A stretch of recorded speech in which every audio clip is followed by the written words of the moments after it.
Picture your first day of law school. The person sitting next to you is paying nothing. They're taking the same classes as you, have the same professors, they get the same diploma at the end, and you're paying full price. You're paying 150 grand over 3 years, and that's the conservative version here. The only difference between you and them is that they negotiated and you didn't. That's the part nobody tells applicants. The schools worth targeting are quietly fighting over high scores, and the ones who know it are getting their degrees for free, while everybody else subsidizes the rest of the class. By the end of this talk, you're going to know exactly how to be the person paying nothing. But first, you've got to understand why the schools are trapped, because that's where all of your leverage comes from. It started back in 1987 when US News published its first law school rankings. Back then, the rankings just asked deans one question: which schools do you consider top tier? It was a reputation survey and nothing more. But over the next decade, it turned into a formula, and the input that moved the needle fastest was the median LSAT score. Now think about what that does to a dean. You can't make your students smarter by admission day. You can't fix your bar passage rate overnight. But you can move your LSAT median fast by buying high scores with scholarship money, and so that's what schools did. And in the early years, a modest award could land a high scorer. Then, schools started outbidding each other, and the price kept climbing until the going rate became a full ride, often with living expenses stacked on top. And it worked right until everyone started doing it all at once. By 2015, nearly every school in the top 50 was in this same bidding war. The school ranked 15 couldn't let number 18 outbid them, and school 18 couldn't let school 20 outbid them. And the only currency was scholarship money. It's like a prisoner's dilemma. You keep bidding or you lose your spot. Now, if you do the back of the napkin math, it gets ugly pretty fast. A school handing out big awards to a large share of its class is giving back a serious chunk of its own tuition revenue as discounts, and so they're cannibalizing themselves to climb a list. And the pool was shrinking under them the whole time. The all-time peak was back in 2004, over 20 years ago, with more than 100,000 applicants. Then a long slide downward started after 2010. Fewer applicants, same arms race, rising cost per head. And so some schools broke entirely. Whittier shut down in 2017. They were the first fully accredited law school to ever close. Charlotte went down in 2017, Arizona Summit in 2018, Indiana Tech lasted 4 years and then it folded too. And here's the part that matters for you. The schools that survived didn't quit the game. They're still bidding. They're still trapped. And a trapped school is a school that will negotiate. Now, you would think a school could just read the numbers and walk away. They could admit fewer students, charge more, and stop the bleeding. But there are two forces that won't let them, and they pull against each other. The first is debt. Most of these schools borrowed and built during the boom years, and those loans still have to be paid. That takes tuition revenue, which means seats have to stay full. The second factor is accreditation. To stay accredited, the American Bar Association requires that at least 75% of a school's graduates pass the bar within 2 years, and bar passage tracks closely with LSAT scores. So the obvious way to keep those seats full is to just drop your standards and admit anybody with a pulse. But that's the one move they can't make, because weaker admits mean a weaker bar passage rate.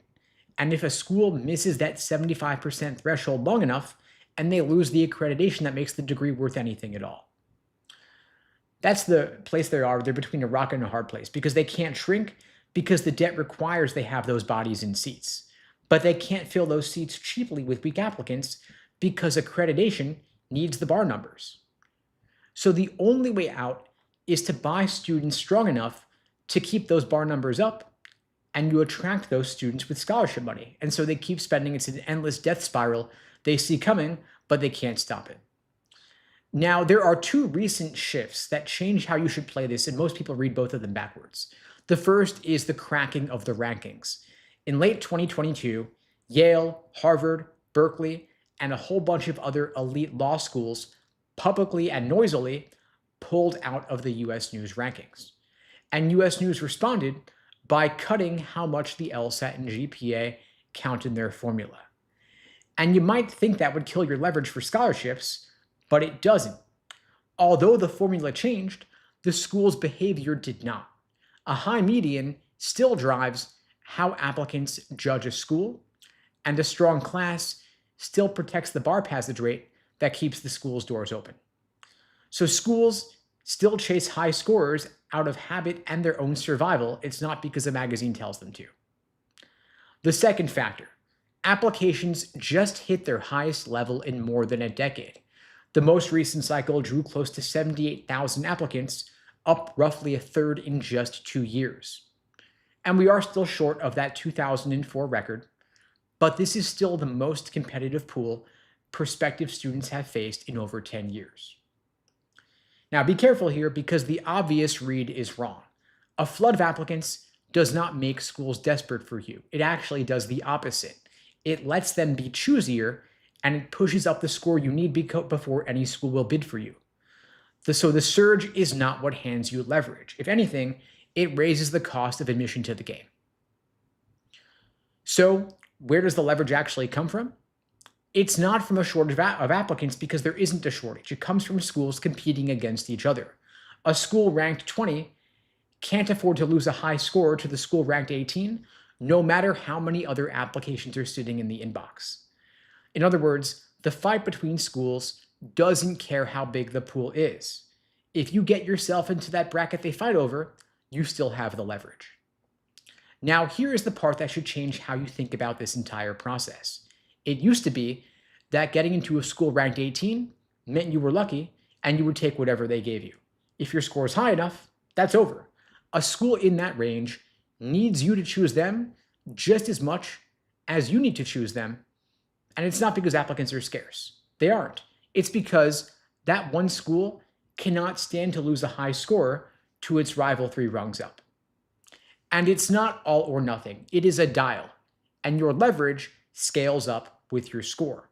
A 160 gives you room to negotiate at some schools. A 165, though, opens up a lot more. And a 170 has schools competing to outbid each other for you.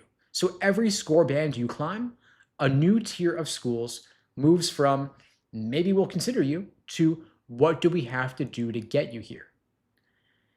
Now, the sweet spot is the schools ranked roughly 15 to 30. Not the very top, not the T6, where they could still afford to be picky, and not the bottom where they frankly stopped caring. It's the middle where your score is worth real money to them. A stronger incoming class lifts the median applicants will judge them by, and it props up the bar passage rate that keeps them accredited. So they've got the budget to come after you, and they've got every reason to use it. And so imagine this. You apply to 6 schools in that band with a score that beats their medians. So offers start coming in.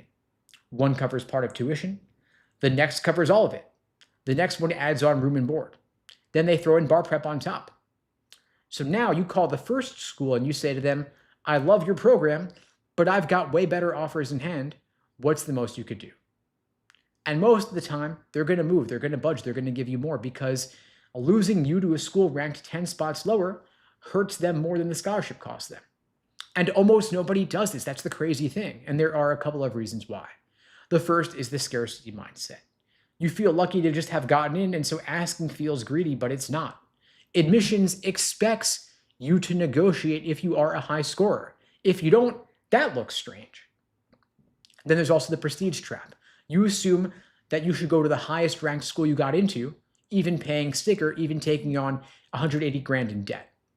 But a school ranked 15 at full price could be a worse bet than a school ranked 25 with a full ride. It all depends on your goals and on your market that you want to work in, not the rank. And then some students are afraid they're going to yank back the offer. You're going to be afraid that asking for more money gets them to pull your seat away from you. And schools almost never do this. And the logic is obvious when you think about it. If they revoke your offer because you negotiated, you walk away, they lose you.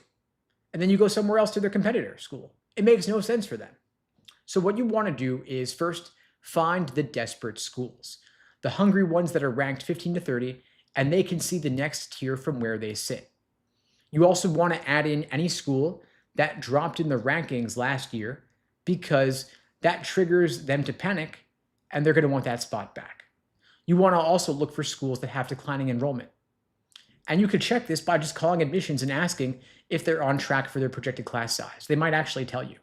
You can also look at the LSAC data for that school, the US News Archives for year-over-year movement. You can see which schools dropped, and you could also go on Reddit where students are talking openly about which programs feel shaky.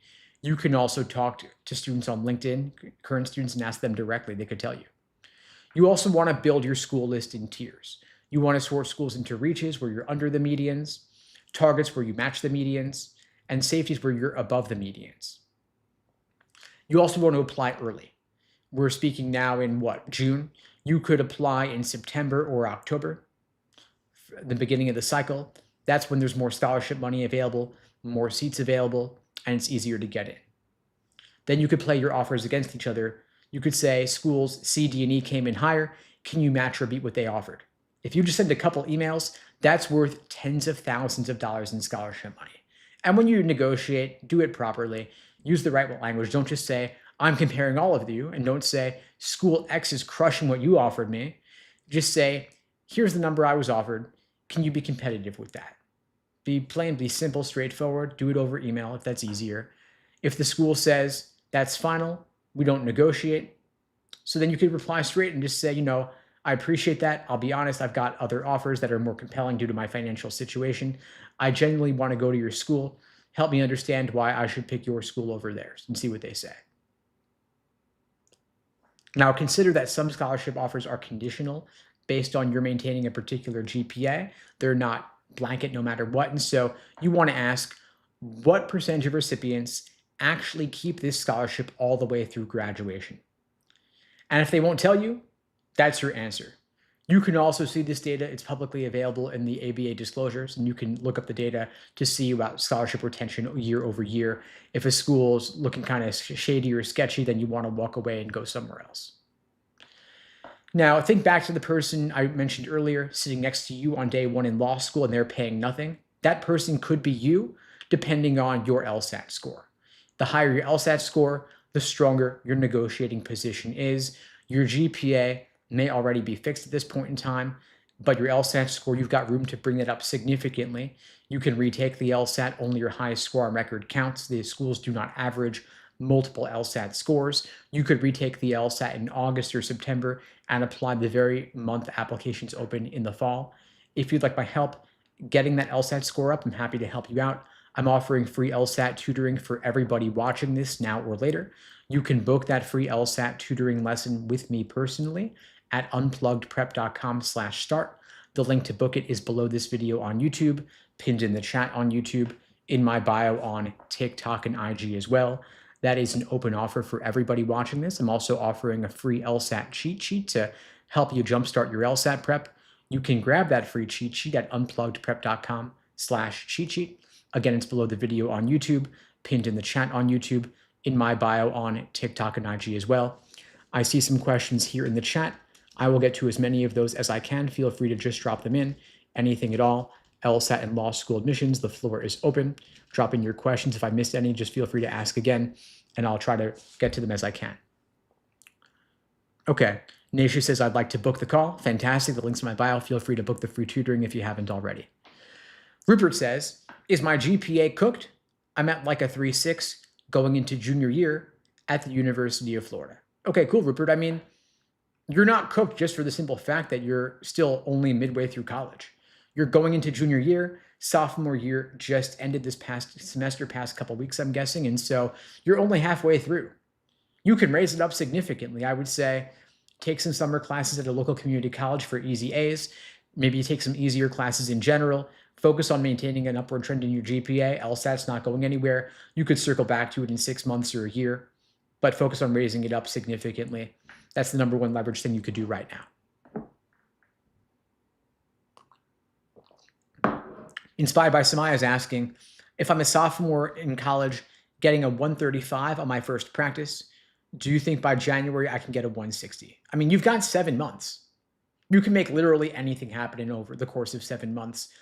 If a 135 was your first practice test, imagine how much better you'll be doing after your 10th practice test, your 20th practice test. You could take 30 plus practice tests between now and January, just at the rate of one a week. And by practice test number 10, number 20, number 30, you'll be doing way better, because the practice test, the first one that you do, is just a baseline. It just tells you that you have not yet learned the language of the LSAT, but of course you can. Aside from just taking practice questions, you also got to work on pacing and time management and endurance. And the idea of doing more and more practice tests is that so that test day itself feels like just another run through. So you got to build that familiarity, build that endurance, build that stamina over time. Doesn't happen in a day or a week or even a month necessarily, but when you've got 7 months, you've got more time than most people to make literally anything happen. And so before you jump into a ton of practice tests, though, I would recommend you start with working on building a strong foundation, learning the language of the LSAT, the different sections and the different question types, and then and only then transition into pacing and time management and doing full exams. I see Malik is asking about drilling versus other kinds of studying. And so that's the problem with drilling, is that you're not doing the LSAT test day on your phone or on a tablet while you're in line for coffee or while you're in the bathroom, right? Test day is 4 sections back to back with only a 10-minute break in the middle between sections 2 and 3. And so when students join our program after having having tried these other apps, what they find is that they've done a lot of drilling, because that's how the software was designed for their app, but they haven't done enough practice tests. They haven't worked on pacing and time management. And so we get them out of the apps. We have them taking practice tests on Law Hub directly, because that's the only software that adequately represents what test day is going to be like. Student scores often drop 5 to 8 points from the practice test to the actual because they have not properly simulated test day conditions. And so we're going to have you taking practice tests on a regular weekly basis, meaning at least once a week, from now till your test date, typically assuming you're taking it in the next 3 to 6 months. We're going to have you doing individual sections, because test day is not a drill. We're also going to make sure that you build a strong foundation first, learning the different sections, learning the different question types. It's not enough to give you a bunch of drills and say, have at it. We got to teach you the language of the LSAT, not just throw a bunch of questions at you. And so build the foundation, learn the question types, learn the methods of reasoning. A little bit of drilling is okay here and there, but before long, especially if your LSAT's in August or September in 2 to 3 months, we're going to transition you into using Law Hub directly to get familiar with that software. And if you haven't booked the free tutoring with me yet, you can. The link is unpluggedprep.com/start. If you haven't grabbed the free LSAT cheat sheet yet, you can grab that as well. Both of those free resources are in the link in my bio on TikTok and on Instagram, and they're in the link below the video on YouTube as well. And so I see a question asked about how we teach the language. And so we teach you the language of the LSAT by giving you personalized support, because when you're shooting for a top score, when you're looking for a significant score increase, there is no substitute for getting personalized support one-on-one, because when you're studying on your own, you don't know what you don't know. But once we add that support into the mix, there's usually a pretty quick score boost, meaning there's a lot of low-hanging fruit. And so we personalize a program to get you from your current starting point up to your goal score on your time frame. We've got about 2 months till the August LSAT, 3 months till September. You could take either of those LSATs. You could take both of those LSATs and apply the very month that applications open. We do want to ideally get you there by August or September, and because when you apply earlier in the cycle, it's easier to get in, and there's also more scholarship money available. If you take the LSAT in January or February, applying that same cycle, you're a bit later in the game, and so there's less money available. It's a bit harder to get in. And I will say that, of course, that it's better to apply a little bit later with a higher score than earlier with a lower score. But speaking now in June, I don't see any reason why we couldn't get you to your goal by August or September.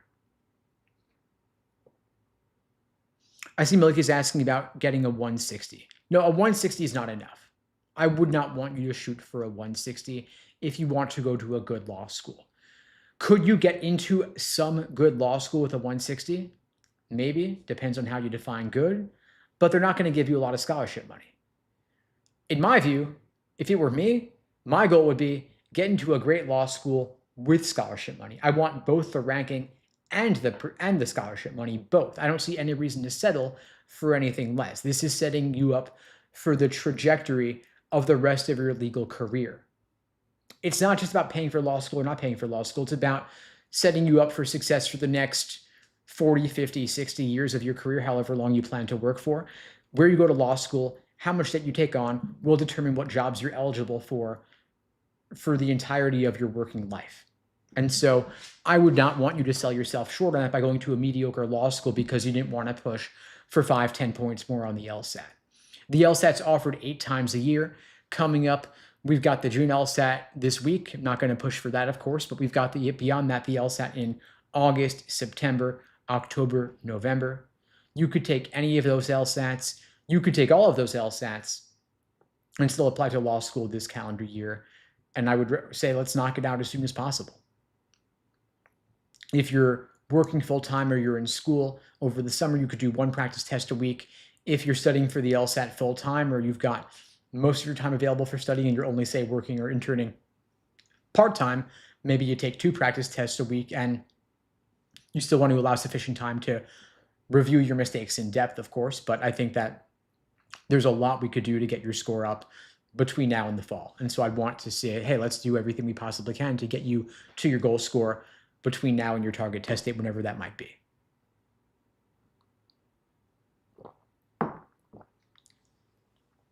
I see Key is asking, if my top school choice is Georgetown, what LSAT should I aim for? I already have a high GPA.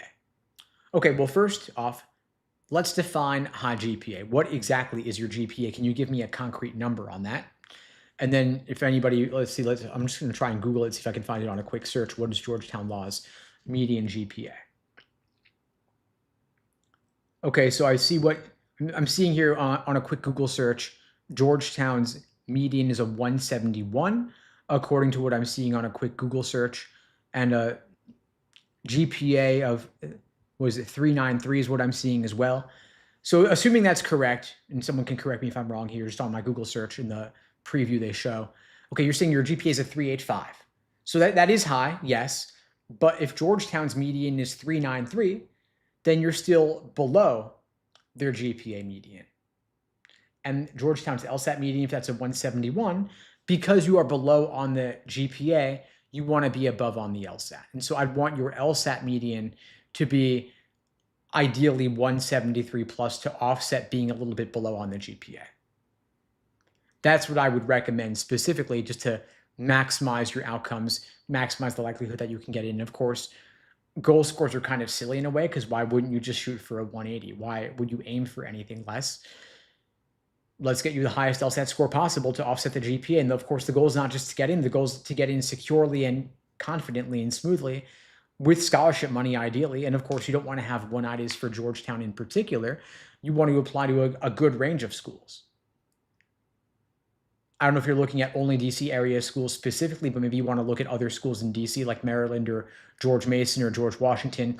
Maybe you want to apply to the whole T14 for all I care. Your GPA is good. I mean, you can get into a lot of the T14 with a 385 GPA, provided that your LSAT score is high enough as well. And you can still take the LSAT in August, 2 months away, and apply to law school at the beginning of the cycle in the fall.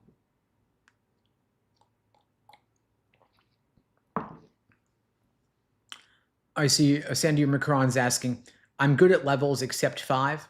When I get it mixed up sometimes, I take the LSAT in August. Is it enough? I mean, enough for what? I'm not totally clear on the question. I mean, what's the goal here?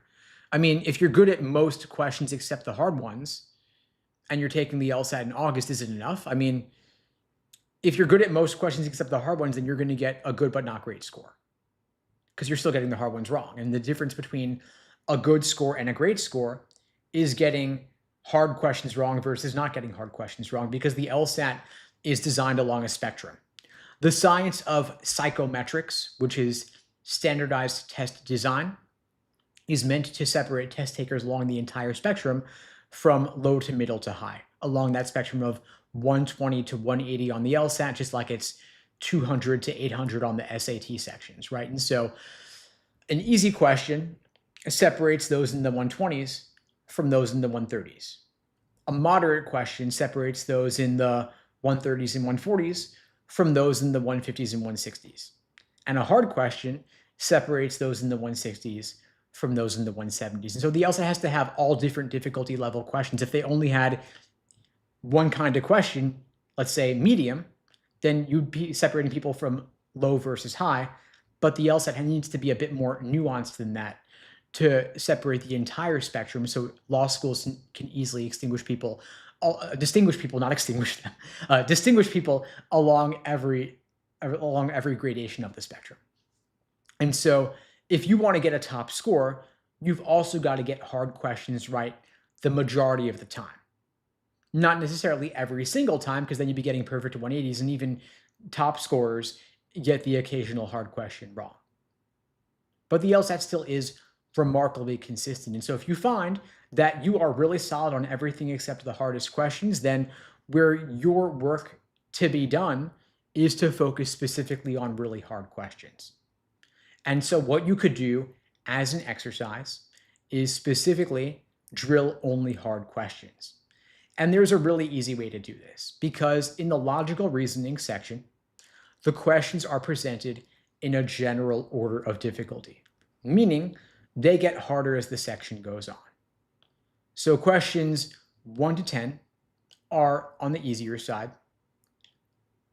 So you're probably getting all those right anyway, or most of those right. Where you want to focus is on the back half of this section, where the harder questions show up. So you could, as an exercise, do just questions 15 through 25 in each logical reasoning section. So you skip the first 14, just do 15 to 25. Obviously, this is not a timed exercise, because you can't time yourself on anything other than a full section. But as a drill, if you just wanted to practice hard questions, you could do just the back half, and you'd be focusing on disproportionately harder questions.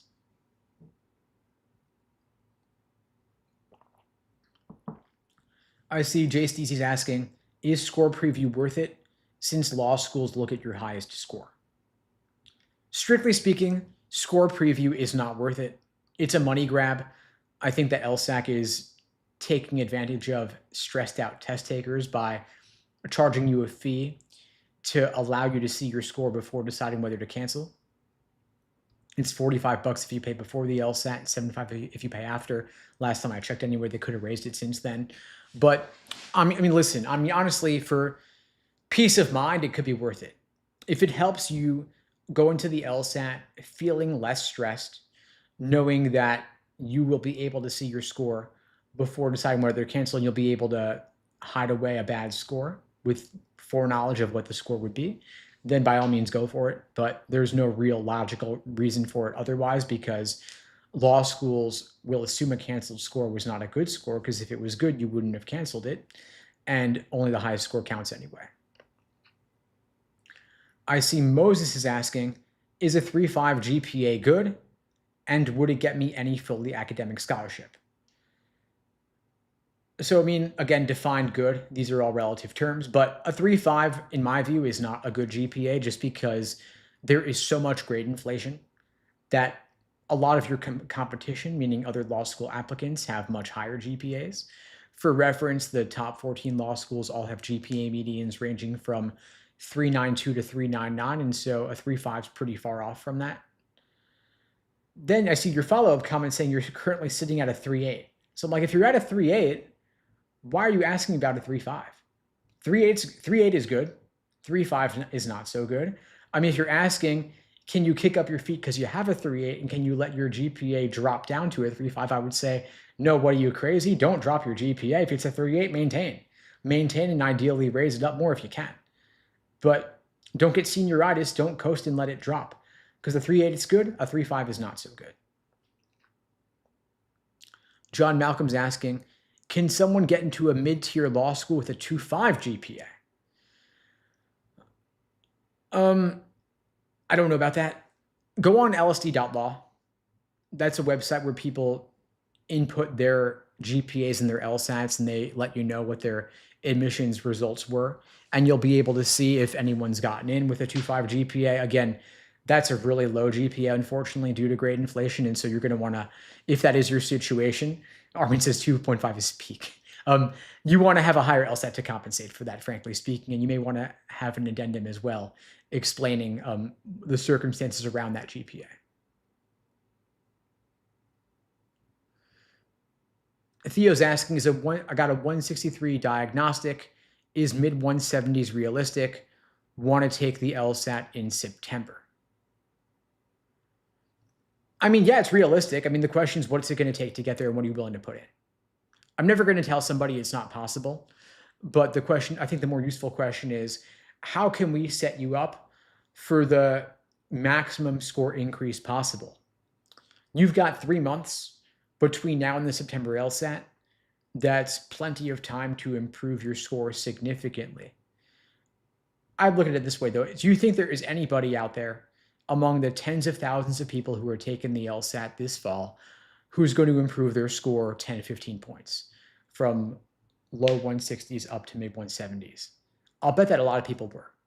And then what are those, or a lot of people will. And the question becomes, what are those people doing? How are they studying? How many hours are they putting in per day and per week? Are they self-studying with ChatGPT and LSAT for Dummies, or are they taking courses? Are they getting personal coaching? The way I look at it is more support can only help. Take what I say with a grain of salt, because of course this is my business. But if you're looking for help with your LSAT prep, I am offering free LSAT tutoring for everybody watching this now and later. You can book that free LSAT tutoring with me personally at unpluggedprep.com/start. The link is below the video on YouTube, pinned in the chat on YouTube, in my bio on TikTok and IG. I've also put together a free LSAT cheat sheet to help you jumpstart your LSAT prep. You can grab that free cheat sheet. It's a free download at unpluggedprep.com/cheat sheet. The link for that is below the video on YouTube, pinned in the chat on YouTube, in my bio on TikTok and IG as well.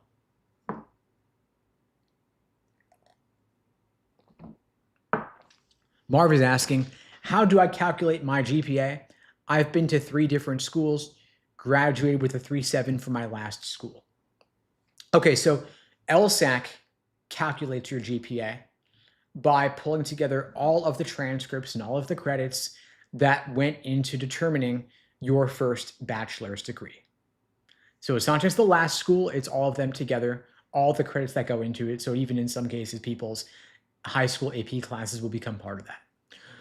What you do is you forward all those transcripts over to the Law School Admissions Council, and they determine your GPA, they standardize it. And so the sooner you forward those transcripts to LSAC, the sooner that you will see how they are calculating it, and you'll get a more realistic indication of where you stand. See, Garrett's asking about, will Law and Order Special Victims Unit, will that prepare you for law school? Or the LSAT? I mean, then you've also got Legally Blonde, you've also got Suits, you've also got Better Call Saul. Don't mention any of these in your law school application essays. Law schools don't want to think that your understanding of law is determined by pop culture references or TV shows. It's not about that. Ideally, you want to demonstrate that you have real world exposure to the practice of law. If you've worked as a paralegal, ideally, if you've had some sort of internship in law or politics, if you can talk about that and share that you've had the real world exposure, that's going to help a lot. You don't need to have that, though. Don't go out and get some internship because you think it's going to help you with law school admissions. That time is better spent on raising up your LSAT score. But if you have the experience, definitely don't be afraid to showcase it. To that point, Zahid is asking, I have written my personal statement that I am passionate about immigration law, specifically helping asylum seekers. However, I work for a top tech company as an immigration analyst. Will that affect how they review my application? I mean, to all this, I say, cool. Like, you've got that real world exposure that I'm talking about. You've worked as an immigration analyst for a tech company. That means you have real world exposure to things around immigration law related in some way. Like, your interest in this is not just hypothetical, not just theoretical. You've actually done some work in this area. So I think it's good for you to talk about it in your application, in your personal statement, and have it on your resume as well. I see Spooky's asking about courses and tutoring, and so we do offer all of the above. We offer more personalized coaching programs because, in my view, LSAT prep is not a one size fits all. Everyone's got a different starting point. Everyone's got a different goal in terms of their goal score. And you've got different timeframes in terms of how much time you can put in per day and per week between now and your target test date. And so we craft for you a personalized study plan, laying out exactly what to do every single day from now till your test. We look at how many hours you can put in per day and per week, when to drill LSAT questions by type, when to do individual timed sections to work on your pacing and time management, when to take full-length timed exams as test day approaches, and of course, the plan's going to vary depending on whether you're taking the LSAT in August, September, October, and November.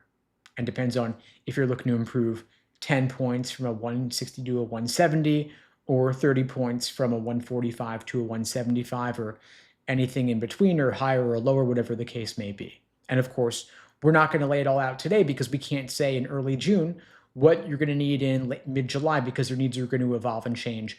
You're going to improve in your weak areas. You're going to discover more nuanced areas to shift focus to. And so if you want to talk through what your personal program could look like, you can book the free LSAT tutoring with me through the link in my bio, linked below the video, pinned in the chat as well. You can also grab the cheat sheet if you haven't already. It's a quick reference on everything logical reasoning and reading comprehension. You can grab that as well. I see, Rafael, you've got a question as well. If you've got a more personal question you want to talk through outside of the live stream, the best way to address it is to book the free tutoring lesson with me, and we could talk through it together live.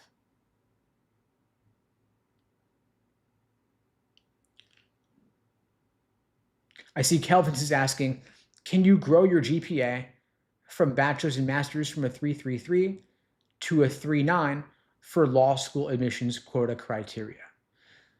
So I guess you're asking, can you increase your GPA from a 3.33 to a 3.9? And that GPA is from your bachelor's and your master's. Well, I want to correct something here, because for law school admissions purposes, only your undergraduate GPA counts. In other words, bachelor's counts, master's degree GPA does not count. I mean, yeah, they'll see the master's GPA for context, like a soft factor, but it's not put into the formulas in the same way. Only the bachelor's, meaning the undergraduate GPA, counts. And so if you've already done a master's, I'm guessing your GPA from bachelor's is a done deal. You can't reopen that. And so as Erica is saying, yes, only the undergraduate counts. So for that reason, your GPA is done. You can't raise it up anymore. But the one place you still can move the needle is your LSAT score. And so the GPA is what it is, I'm sorry to tell you, but the good news is your LSAT weighs more heavily than your GPA anyway, and it's a single day, 2.5 hours, weighs more heavily than all of undergrad combined. And so I would shift your focus to raising up the LSAT score, since the GPA is already done, but you can take or retake the LSAT in August or September and apply very early this coming cycle, or you could even take October or November, and that wouldn't be too late either.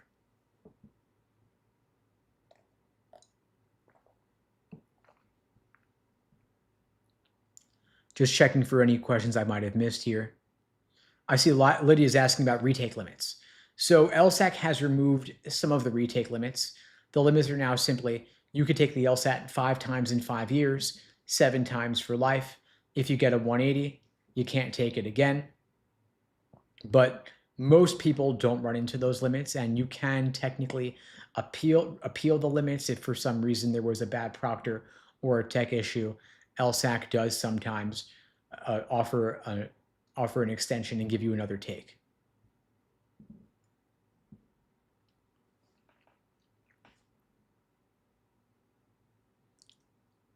I see Rafael's asking, I'm PTing 158 to 161.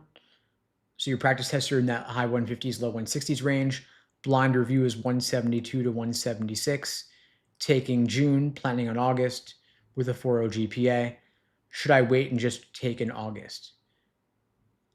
I mean, what are your goals? Your GPA is great, it's a 4.0. I'd want you to match that great GPA with a killer LSAT score.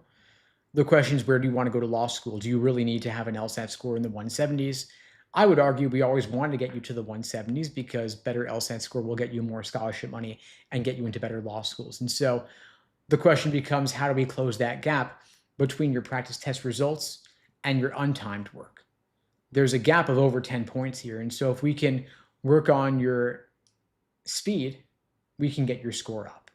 It's not going to happen this week for June. I don't promise overnight success or crazy results in 2 days, but I don't like to make outlandish claims. But in the span of 2 months, there's a lot we could do to get your score up. I'd want you to give yourself the time to achieve your fullest potential because that will get you better outcomes and get you a lot more scholarship money and get you into better law schools. And so I think it would be a shame to sell yourself short and rush it for June. I'd want you to give yourself more time for August to reach your fullest potential, regardless of what kind of law schools you want to go to, because there are better outcomes waiting for you if you just give it more time.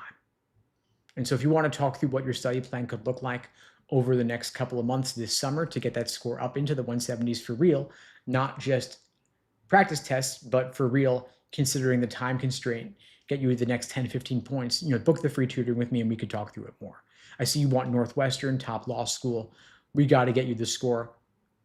I see you took it before, got a 142, but we know you're capable of much more than that given how your practice tests are going today. You've already raised it up nearly 20 points. Let's get you another 10, 15 points. I see Maya's asking, is it worth applying with a 174 LSAT but a 3.3 GPA? I mean, worth applying where? A 174 is a great LSAT score. It's almost the top 1%. The 3.3 is a bit on the lower side, of course, but there are plenty of so-called splitter applicants out there, high LSAT, low GPA, and law schools love splitters. They weigh your LSAT more heavily than your undergraduate GPA anyway. And depending on where you go to law school, it might be enough. Hard to say. If you want T14, it wouldn't be crazy to retake and get yourself a couple more points. We could talk through what that could look like if you're interested, of course. I see Marv is asking, I want to increase my score by 40 points, take the LSAT in November to apply for next fall. Can your program do that? I mean, I can't make any promises or guarantees. We have had people improve 40 points, but I will admit that requires a lot of work, of course. It requires basically going through the full curriculum. We got to give you a strong foundation in every section, every question type, both logical reasoning and reading comprehension. Then there's also working on pacing and time management, doing individual sections, then pulling it all together with full-length time exams. I certainly wouldn't promise or take you into the program if that was your expectation for just 1 month. But if you're taking the LSAT in November and you've got 5 months and you're willing to put in the time, I'm confident we can get your score up significantly. If you want to talk through what the personalized program could look like, you can book the free tutoring lesson with me at unpluggedprep.com/start. Link is below the video on YouTube, pinned in the chat on YouTube, in my bio on TikTok and IG as well. For those of you just joining, I do these lives every single weekday, same time, same place, 2 p.m. Eastern, 1 Central, 11 Pacific, here on YouTube, TikTok, Instagram, LinkedIn, Facebook, wherever you're watching this. If you find this helpful, please spread the word. The only way this grows is through word of mouth. I don't do any advertising for these lives, and the algorithm doesn't really boost them because they can't run ads during them, so I do appreciate your support spreading the word, sharing this to your socials on TikTok, sharing it in Facebook groups, Discord channels, subreddits. The more this grows, the more I will expand it over time. I'll be back tomorrow, same time, same place, 2 p.m. Eastern, 1 Central, 11 Pacific. I'll see you all then. In the meantime, all the best. Take care. Thanks for joining.